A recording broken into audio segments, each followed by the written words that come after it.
सभी मसीही भाई बहनों को यीशु के नाम में शालोम, प्रेज द लॉर्ड, जय मसीह की। हम अध्ययन कर रहे हैं कुरिन्थियों के नाम पौलुस प्रेरित की दूसरी पत्रिका और एक छोटी सी प्रार्थना के साथ आज के अध्ययन को हम शुरू करेंगे। हालेलुया, धन्यवाद पिता परमेश्वर, धन्यवाद करते हैं आपके अद्भुत रीति वाले प्रेम के लिए जो आपने अपने इकलौते पुत्र को देकर हम सभी पर प्रकट किया। धन्यवाद करते हैं पिता परमेश्वर आपके अनुग्रह, आपके महान प्रेम और आपकी तमाम आशीषों के लिए।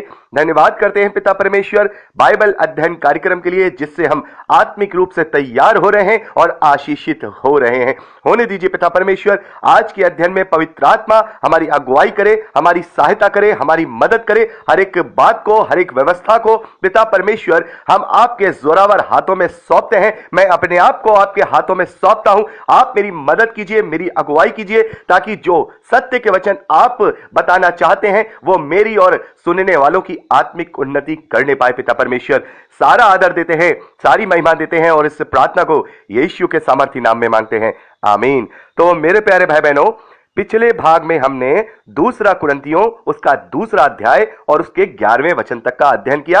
अब समय है कि हम उसके 12वें वचन से आगे का अध्ययन करें। यहां पर पौलुस लिखते हैं, जब मैं मसीह का सुसमाचार सुनाने को त्रोआस आया और प्रभु ने मेरे लिए एक द्वार खोल दिया तो मेरे मन में चैन ना मिला, इसलिए मैंने अपने भाई तीतुस को वहां नहीं पाया, इसलिए उनसे विदा होकर मैं मैकेडोनिया को चला गया।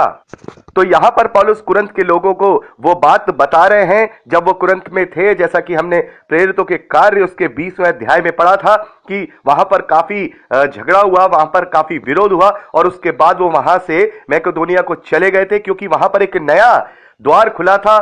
प्रभु यीशु मसीह के द्वारा उन्हें अन्य जातियों के लिए वहां पर प्रेरित ठहराया गया था, उनके लिए प्रेरित ठहराया गया था। ये नया द्वार था जो कि पौलुस प्रेरित के जीवन में प्रभु यीशु मसीह के द्वारा दिया गया। आगे पौलुस लिखते हैं, परंतु परमेश्वर का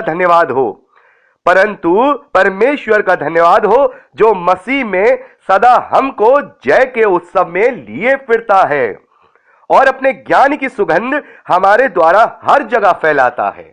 तो यहां पर पौलुस परमेश्वर का धन्यवाद करते हैं कि ये परमेश्वर प्रभु यीशु मसीह के द्वारा हमारे अंदर उस जय के उत्सव को हर जगह फैलाता है, उस ज्ञान की सुगंध को हर जगह फैलाता है। यह जय का उत्सव क्या है? हम जानते हैं कि प्रभु यीशु मसीह पर विश्वास करने के द्वारा हम मृत्यु पर जयवंत हो चुके हैं, हमारे पापों के छुटकारा हो चुका है, हम अनंत जीवन को पा चुके हैं और यह वो जय है जो हमें मृत्यु पे जयवंत करती है, जो हमें प्रभु यीशु मसीह पर विश्वास करने के द्वारा मिलती है। हम जानते हैं प्रभु यीशु मसीह ने क्रूस पर शैतान का खुल्ला तमाशा बना दिया और अपनी एड़ी के नीचे उसके सर को कुचलकर वो मृत्यु पर जयवंत हो गया और उसी की समानता में मैं और आप भी आज मृत्यु पर जयवंत होंगे। और ये जो नाशवान शरीर है, ये जो मृत्यु है, हमारा कुछ भी बिगाड़ नहीं पाएगी और हम स्वर्गीय शरीर को धारण करके प्रभु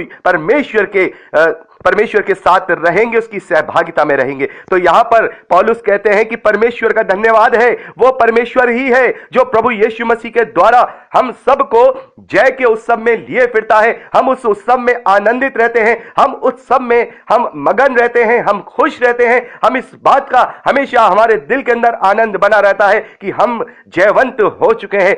आगे पौलुस लिखते हैं, और परमेश्वर अपने ज्ञान की सुगंध हमारे द्वारा हर जगह फैलाता है। ज्ञान की सुगंध, उस सुसमाचार को, उस सच्चाई को, उस सत्य को हमारे द्वारा यानी मसीही विश्वासियों के द्वारा उस सच्चाई को परमेश्वर पूरी दुनिया में फैलाता है और उस सुगंध के द्वारा बहुत सारे लोग रोशन होते हैं और उनका जीवन बदल जाता है और उनका जीवन परमेश्वर के ज्ञान से खुशबूदार हो जाता है, खुशनुमा हो जाता है। तो यहां पर पौलुस कहते हैं, उस परमेश्वर का धन्यवाद जो मसीह में सदा हम में जय का उत्सव लिए फिरता है और वो अपने ज्ञान की सुगंध हमारे द्वारा हर जगह फैलाता है। पौलुस कहते हैं, क्योंकि हम परमेश्वर के निकट उद्धार पाने वालों और नाश होने वाले दोनों के लिए मसीह की सुगंध है। यहां पर पौलुस क्या कह रहे हैं? क्योंकि हम परमेश्वर के निकट उद्धार पाने वालों के लिए और नाश होने वालों के लिए, दोनों के लिए प्रभु यीशु मसीह की सुगंध है, या कहें हम खुशबू हैं, या हम कहें हमारे पास वो सुसमाचार है। कुछ के लिए तो मरने के निमित्त मृत्यु की गंध और कितनों के लिए जीवन के निमित्त जीवन की सुगंध। भला इन बातों के योग्य कौन है? यानी पौलुस यहां पर कह रहे हैं कि हमारे पास वो खुशबू है, हमारे पास वो ज्ञान है, हमारे पास वो सत्य सुसमाचार है। यदि कोई उस पर विश्वास करेगा तो वो जीवन पाएगा, और जो विश्वास नहीं करेगा उसके निमित्त ये जो सुगंध है, ये जो सुसमाचार है, उसके लिए मृत्यु की गंध ठहरा दी जाएगी। इस बात को हमने यूहन्ना के सुसमाचार 30वें अध्याय उसके 18वें वचन में पढ़ा है। प्रभु यीशु मसीह कहते हैं कि जिसने इनकार किया वो दोषी ठहराए जा चुके हैं, और जिसने पुत्र पर विश्वास किया उन पर दंड की आज्ञा नहीं। तो यहां पर सुसमाचार जब हम सुनाते हैं तो सुसमाचार सुनाते वक्त जो लोग उसे ग्रहण कर लेते हैं तो फिर वो जयवंत हो जाते हैं, वो जय का उत्सव लेके घूमते हैं, और उसी के द्वारा परमेश्वर के ज्ञान की सुगंध हम उस सुसमाचार के रूप में पूरी दुनिया तक फैलाते हैं। जो लोग विश्वास करते हैं वो लोग उद्धार पाते हैं और अनंत जीवन के लिए जयवंत हो जाते हैं, और जो लोग इनकार करते हैं, यहां पर पौलुस कहते हैं मरने के निमित्त वो सुसमाचार उनकी मृत्यु का गंध बन जाती है, क्योंकि हम उन बहुतों के समान नहीं जो परमेश्वर के वचन में मिलावट करते हैं, परंतु मन की सच्चाई और परमेश्वर की ओर से परमेश्वर की उपस्थिति जानकर प्रभु यीशु मसीह में बोलते हैं। पौलुस यहां पर कह रहे हैं कि जो मसीही विश्वासी होता है, जो सच्चा मसीही विश्वासी होता है, वो जो बोलता है वो अपनी ओर से नहीं बोलता, बल्कि उस जयवंत के जय होने के उत्सव के कारण जो उसे जो ज्ञान की सुगंध मिली है पवित्र आत्मा के द्वारा उसके कॉन्शियस में, उसके द्वारा बोलता है। पौलुस यहां लिख रहे हैं बहुतों के समान नहीं जो परमेश्वर के वचन में मिलावट करते हैं, परंतु मन की सच्चाई और परमेश्वर की ओर से। तो मन की सच्चाई क्या है? हम जानते हैं जो मसीही विश्वासी अपने आप को पवित्र आत्मा के अधीन कर देते हैं, उनके कॉन्शियस में पवित्र आत्मा आप कार्य करता है। हमारे ऊपर फिर कोई कंट्रोल नहीं होता, हमारे मन में, हमारे सोच में, हमारे विचार में हमारा खुद का कोई कंट्रोल नहीं होता, बल्कि पवित्र आत्मा के चराए हम चलते हैं। पवित्र आत्मा के अधीन होने पर ही हम अपने कॉन्शियस में उसके अनुसार ही कार्य करते हैं। जो सच्चा मसीही विश्वासी है या जो प्रचारक है वो कभी भी परमेश्वर की सुगंध में मिलावट नहीं करेगा। याद रखिएगा, जो भी प्रचारक या जो भी अगुवा है, यदि वो परमेश्वर की सुगंध यानी सुसमाचार में मिलावट करेगा या गड़बड़ी करेगा तो वो अपने लिए भी क्या करेगा, उस सुगंध को उस गंध में बदल देगा जो मृत्यु की गंध है। तो यहां पौलुस कह रहे हैं कि हम उन लोगों के समान नहीं हैं जो परमेश्वर के वचन में मिलावट करते हैं। हम कोई अपने मन से कोई बात नहीं कहते, अपनी दुनियावी बुद्धि के द्वारा हम आपको कोई बात नहीं कहते, बल्कि मन की सच्चाई यानी पवित्र आत्मा के द्वारा और परमेश्वर के ओर से जो बात होती है वो ही हम यहां पर लोगों को जानते हैं, लोगों को कहते हैं। और सबसे बड़ी बात, हम प्रभु यीशु मसीह की उपस्थिति को जानकर बोलते हैं, यानी कि जो हम बोल रहे हैं वो अपनी ओर से नहीं बल्कि प्रभु यीशु मसीह की ओर से बोलते हैं। तो इसमें हम मिलावट नहीं कर सकते, इसमें हम कोई गड़बड़ी नहीं कर सकते। इसीलिए मैं हमेशा कहता हूं कि परमेश्वर के वचन का जब भी प्रचार किया जाए तो हमें हर एंगल से सोचना है, कहीं इसमें हमारी दुनियावी बुद्धि तो शामिल नहीं हो गई है, क्योंकि यह सुगंध हमारी नहीं बल्कि यह सुगंध परमेश्वर की है। क्योंकि यह सुगंध बहुत सारे लोगों के लिए विजय का उत्सव ठहरती है, आनंद का उत्सव ठहरती है, यह मगनता का उत्सव ठहरती है। क्योंकि जो सुसमाचार पर विश्वास करता है वो अपने जीवन में उस आशा के साथ जीता है, जो आशा अनंत जीवन तक लेके जाती है। तो यह परमेश्वर का सुगंध है, यह परमेश्वर का वचन है। हमें इस बात को सही रीति से समझाना भी है और सही रीति से समझना भी है। इसमें दुनियावी बातों का घोल मेल या मिलावट या गड़बड़ी नहीं करनी है, और ना ही परमेश्वर के वचनों को इस प्रकार से दुनिया के लाभ और हानि से जोड़ना है।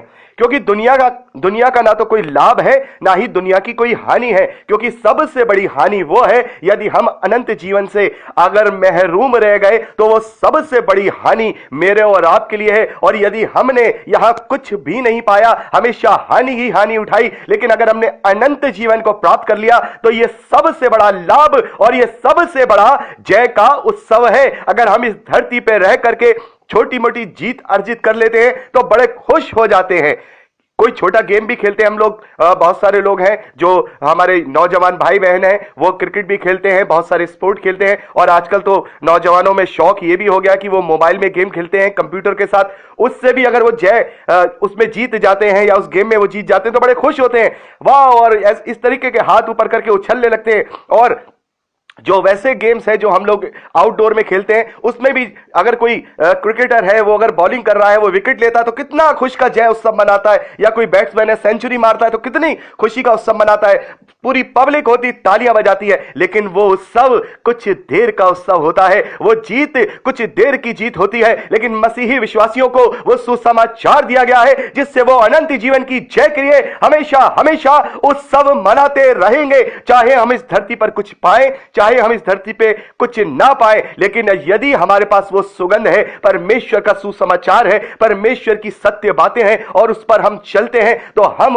उस जय के उत्सव में वहां प्रवेश करेंगे जो अनंत जीवन तक हमें लेके जाता है। तो सोचिए, इस धरती का जो छोटी सी जीत है वो हमें कितनी खुशी दिलाती है, हमें कितना आनंद देती है। तो सोचिए, जब हम मृत्यु पर जयवंत हो गए हैं, हम जब अनंत जीवन में जा रहे हैं, तो ये कितना बड़ा जय का उत्सव है। तो पौलुस कहते हैं, परमेश्वर का धन्यवाद है, परमेश्वर का धन्यवाद है कि परमेश्वर प्रभु यीशु मसीह में सदा हमको जय के उत्सव में लिया फिरता है, और हम उसके नाम से जहां भी जाते हैं आनंदित और मगन और विश्वास में और आशा के साथ उस जय के उत्सव में आनंद करते जाते हैं। और सबसे बड़ी बात, यदि हम समझाने और समझने में अगर हमने परमेश्वर के वचन में थोड़ी सी भी गलती की, तो हो सकता है ये जीत, ये जय हमारी हार में बदल जाए।